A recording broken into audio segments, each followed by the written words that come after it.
Merci d'être resté avec nous. Partiel ou complet, continu ou intermittent, le jeûne est pratiqué de plus en plus par de plus en plus de personnes en France.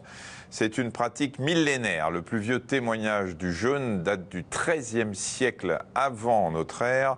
En Égypte, quelques siècles plus tard, Hippocrate conseille lui-même, Hippocrate, de jeûner. Alors, jeûne diététique ou thérapeutique, ces restrictions caloriques sont-elles vraiment bonnes pour notre organisme? Avant de répondre à toutes vos questions, on va voir ce que le jeûne induit sur le fonctionnement de notre corps.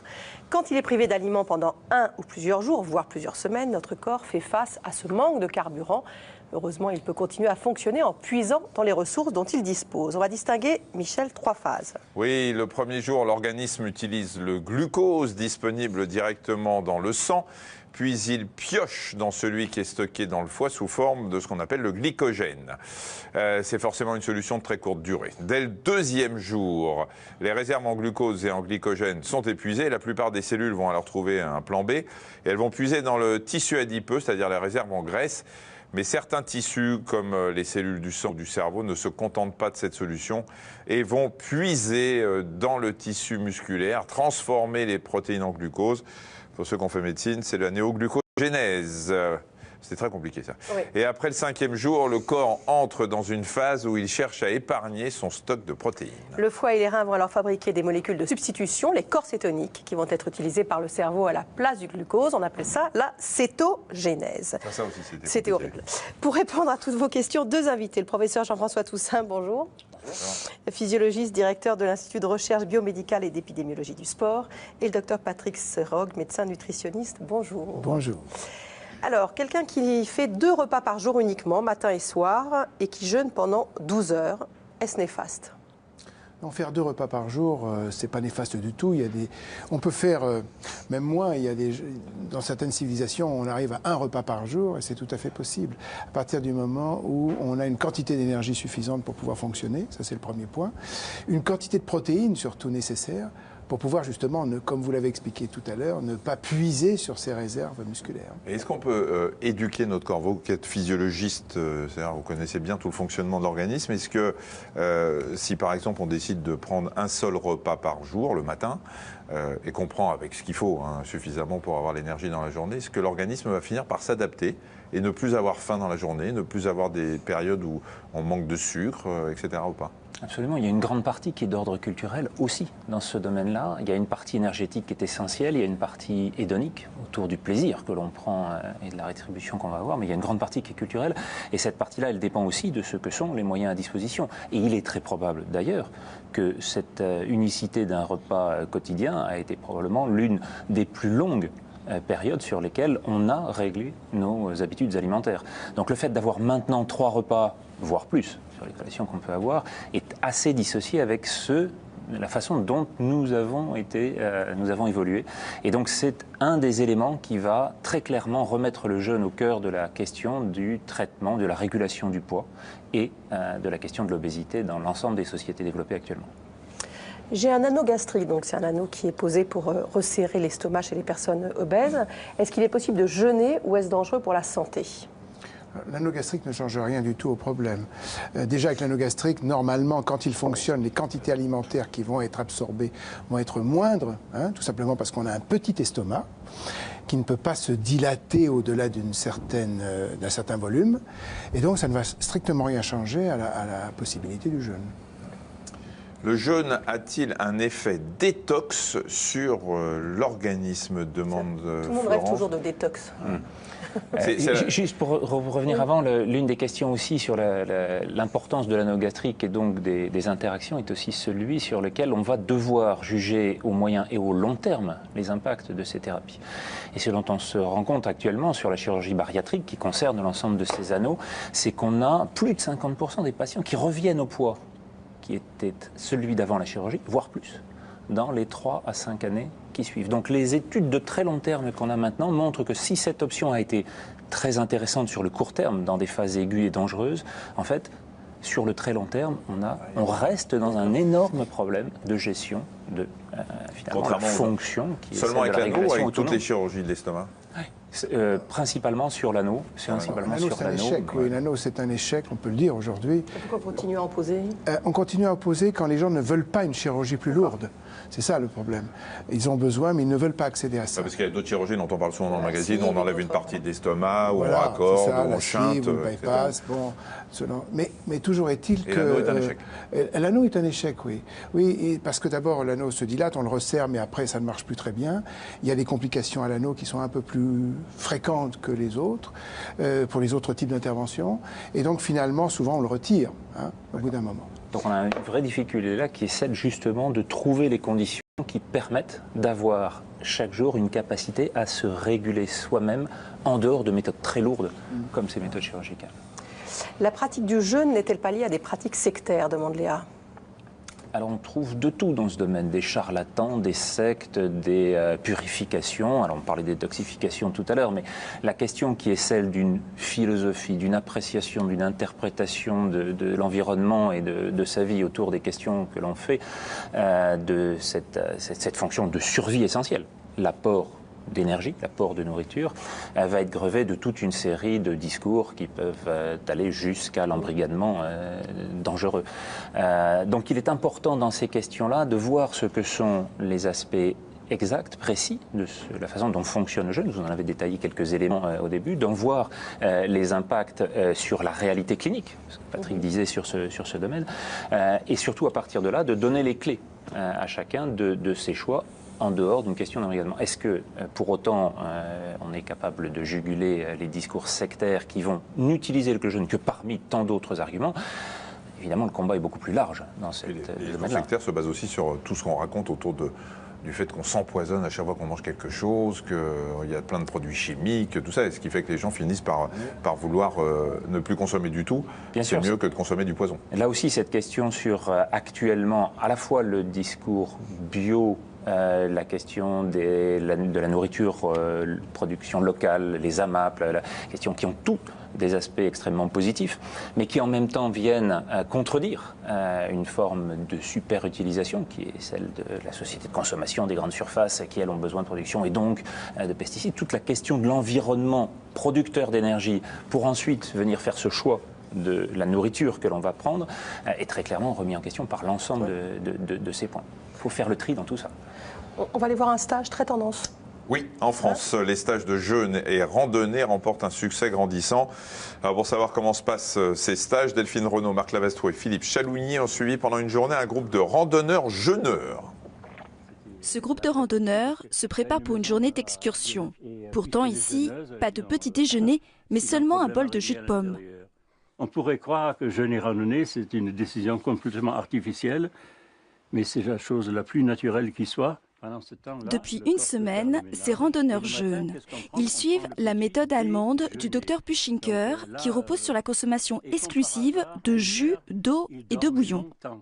Vous restez bien dans votre respiration et vous profitez pleinement de cette ascension de la montagne d'Angèle.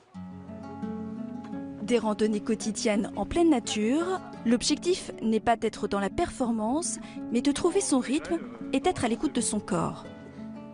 Bah pour l'instant, ça va, oui. Après, forcément, dès que ça va monter plus, je dégoulinerai. Et puis, entre l'altitude et l'effort, mais bon, ça va, ça se tient. Pour faire ces randonnées sans apport nutritionnel solide, les organismes de chaque participant puisent dans leurs réserves de graisse. Alors ils sont en état d'autorestauration. Le corps se sert à la carte dans les réserves et on en a suffisamment. Et c'est pour ça qu'on a cette énergie qui arrive par petits apports. Là ce matin avant de partir, j'ai expliqué à chacun de marcher à son rythme, de s'arrêter quand il ressentait le besoin. Parce que contrairement à quelqu'un qui randonne en mangeant, en déballant le pique-nique arrivé en haut, la personne qui jeûne va avoir de l'énergie qui va arriver régulièrement, mais par petites quantités. Si les premiers jours de jeûne ne sont pas faciles physiquement, très vite le corps s'adapte et s'habitue à cette restriction calorique. La sensation de faim, on la ressent très peu, la faim, curieusement, mais on est dans un état très bizarre. J'ai l'impression d'avoir la tête en coton, des mauvais goûts, des tas de trucs étranges et une terrible faiblesse pendant quelques jours. Mais là, franchement, c'est le 5e jour, je crois, ça revient bien. C'est pas vraiment une partie de plaisir fantastique, quoi. On souffre parfois un petit peu, mais on sent au bout d'une semaine que ça se dégage, qu'on se sent bien et c'est pour ça qu'on revient, parce que si c'était si désagréable que ça, on ne reviendrait pas, quoi. Enfin, on sent que ça fait vraiment du bien, profondément. Ce qui est important, c'est que les personnes qui viennent ici soient en bonne santé, capables de marcher. Après, bien sûr, femmes enceintes, c'est déconseillé, personnes fatiguées. C'est important qu'elles prennent d'abord des vacances, qu'elles se mettent en bonne condition pour venir jeûner. Pour ces participants, l'effet de groupe a joué un rôle important dans les moments de doute ou de faiblesse causés par cette diète.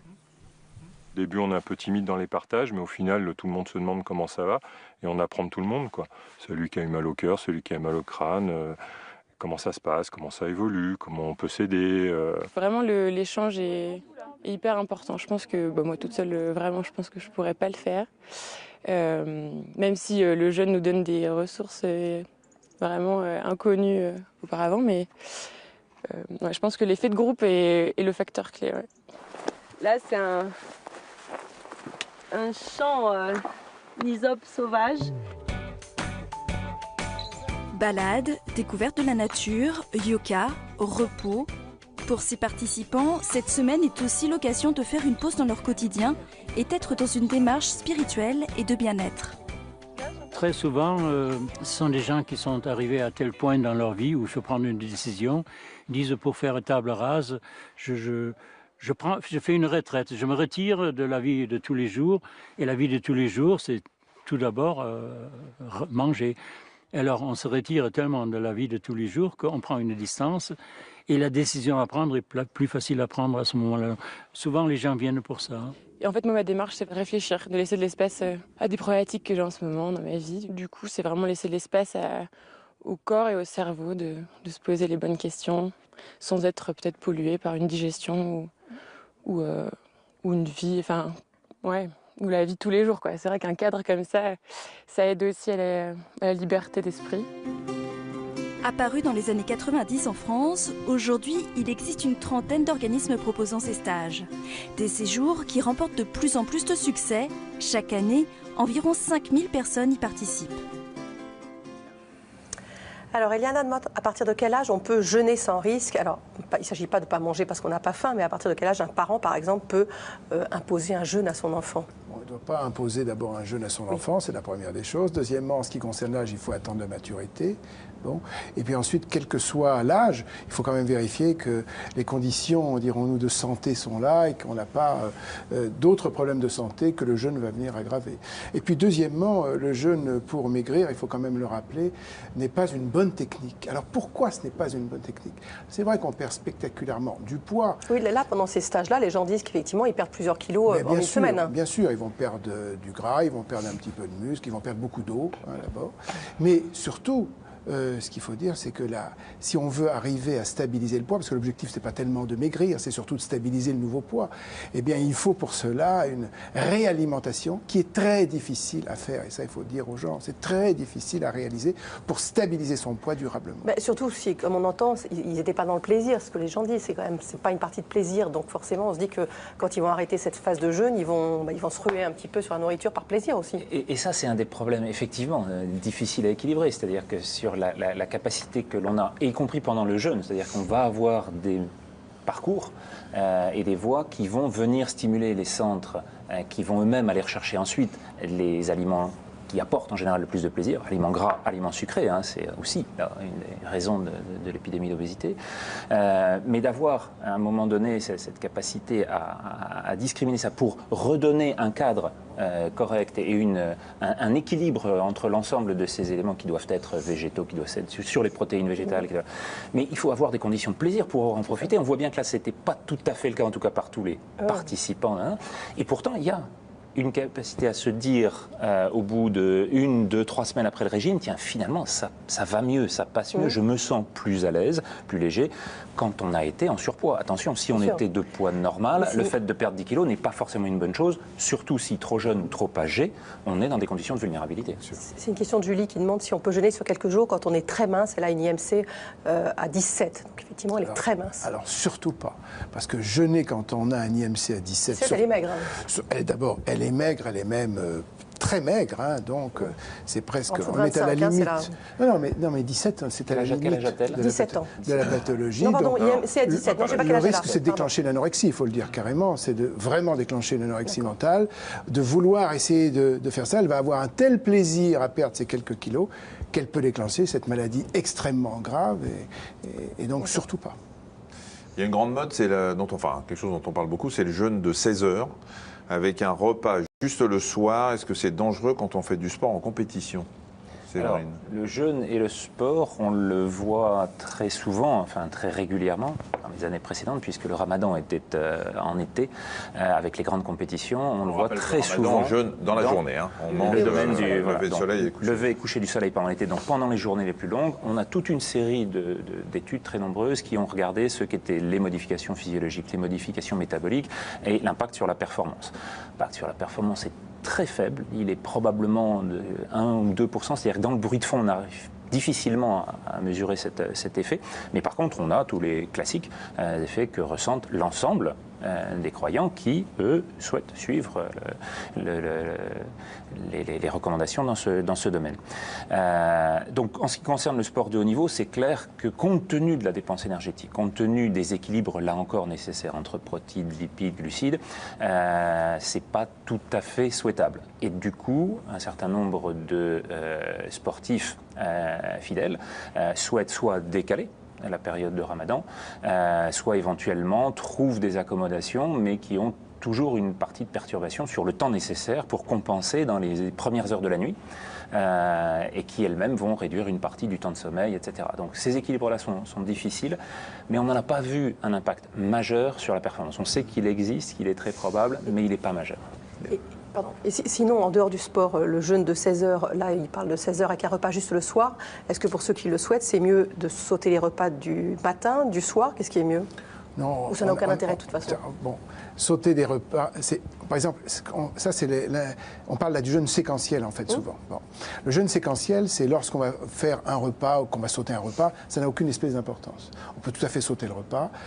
C'est vrai qu'on va réduire la quantité calorique sur une semaine, par exemple, donc ça a un petit effet positif, mais ce n'est pas un vrai jeûne. Par contre, si on doit reproduire ce jeûne tous les jours de cette manière-là, à ce moment-là, ça pose un certain nombre de problèmes de vie et aussi un problème d'adaptation. Et ce n'est pas sûr qu'on ait un bénéfice à long terme. En tout cas, ce qui est sûr, c'est que si on fait un très gros repas le soir, c'est toujours plus difficile après pour la nuit. Donc on a plus intérêt à le faire dans la matinée ou dans l'après-midi. Alors, une fois de plus, la question du long terme est vraiment au cœur de la question. Parce que, est-ce qu'on en a un bénéfice ou pas sur le très long terme? La question de la quantité nécessaire actuellement sur les gabarits que sont devenus ceux de l'ensemble des citoyens des pays développés, on voit bien que sur cet aspect, il y a nécessité, là encore, de trouver les quantités conséquentes qui permettent de répondre à ces besoins. Et ça va avoir un impact, y compris sur la longévité. Tout ce que l'on a pour l'instant sur l'ensemble des études animales, on ne les a pas encore sur les études humaines, pose la question de est-ce que oui ou non, il y a un impact sur cet aspect-là. Puis le deuxième, très clair, à la restriction alimentaire. C'est-à-dire que toutes les études animales, chez en particulier les mammifères, les primates, etc., montrent que quand on est en situation ad libitum, donc laisser la nutrition au choix de l'animal, le fait de réduire de 30%, donc un tiers, ce qui correspondrait presque à sauter un repas par jour, va avoir des effets sur la qualité de vie, sur les performances, sur les qualités de l'ensemble des organes fonctionnels et sur la durée de vie, sur la longévité. C'est souvent ça sur une population japonaise, je ne sais plus de quelle île, effectivement, qui sont en restriction alimentaire. Effectivement, comme il n'y a pas de groupe contrôle, toutes ces questions sont posées à partir de mais qui ont une longévité plus importante, malgré tout. La longévité est posée par rapport à tout l'environnement et le génome de cette population. La question, c'est est-ce qu'on a cet impact possible sur l'ensemble des populations, de l'ensemble des pays de la planète. Et ça, c'est très clairement un des points sur lesquels on voit actuellement se produire un tel décalage sur l'excès alimentaire que l'on sait très bien que les problèmes à venir maintenant pour l'ensemble des médecins dans le monde seront ceux des maladies métaboliques, des maladies cardiovasculaires, des cancers liés à l'augmentation du poids et à l'augmentation de l'ingestion énergétique. Donc sur tous ces points-là, vraiment l'équilibre est à retrouver probablement. On pourrait dire, pas de jeûne, mais réduire son alimentation, certainement que ça a un bénéfice par rapport à ce que nous faisons spontanément. Est-ce que le jeûne est conseillé avant une chimiothérapie pour cancer? Alors là, il y a un grand débat là-dessus, parce qu'en fait, il n'y a pas d'études aujourd'hui suffisamment importantes en nombre pour dire que, effectivement, si on utilise avant une chimiothérapie le jeûne, on va stresser la cellule, favoriser la pénétration du produit plus dans les cellules cancéreuses qui ont un stress un peu particulier par rapport aux autres. Et donc, en fait, il y a un tas d'études qui sont en train de se préparer, de se faire, et peut-être qu'un jour, on utilisera effectivement le jeûne séquentiel dans ces moments. Mais attention, l'idée est séduisante, mais... L'idée est séduisante, mais attention, ne pas utiliser le jeûne quand on a, à ce moment-là, déjà un cancer et qu'on a un traitement chimiothérapie comme ça, en disant, si je jeûne, finalement, je ne vais pas nourrir mon cancer. Eh ben, en général, ça se passe très bien. Il y a une très belle expertise collective qui a été publiée l'année dernière par l'INSERM sur le sujet, justement, du jeûne thérapeutique.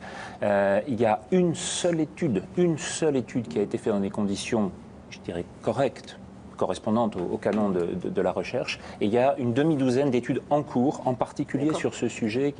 Mais ce que l'on voit, c'est qu'il y en a certaines qui sont ouvertes depuis 5 ans et qui n'ont toujours pas ni recruté le nombre suffisant de sujets pour pouvoir apporter la preuve, et que la difficulté de l'observance, fait de se maintenir à ça dans des conditions extrêmement difficiles comme le cancer, fait toute la problématique. C'est-à-dire qu'on est prêt à se donner à cela pour des raisons philosophiques, mais recruter dans une population ouverte à témoins, c'est très difficile de pouvoir y arriver. Il ne faut pas le faire sans en parler évidemment à son médecin, c'est très important. Il y a pas mal de témoignages de gens qui nous envoient des SMS pour dire qu'ils le font sans aucun encadrement médical. Merci beaucoup à tous les deux d'être venus. Est-ce que je parle demain? Vous voulez parler quelque chose tout de suite? Demain. Alors demain, dans le docteur, on répondra à toutes vos questions sur l'hypertension. Vous verrez que cette affection peut toucher les gens même jeunes, donc on parlera évidemment dépistage. Et je vous rappelle que nous recevrons Jean-Pierre. Et puis, un petit clin d'œil humoristique. On a un téléspectateur qui est un fidèle de l'émission depuis des années et qui dessine pratiquement tous les jours en fonction du thème d'Allo Docteur. Il nous a envoyé ça ce matin. Le jeûne, bon ou mauvais pour la santé d'une cougar, le jeûne est primordial.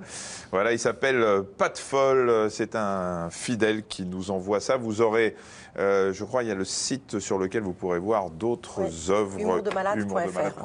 Voilà, si vous voulez voir ce qu'il dessine. Et merci à lui pour cet envoi. On vous retrouve demain à 13h40 pour une nouvelle émission du magazine de la santé d'Allo Docteur. À demain. Très bon après-midi. Au revoir.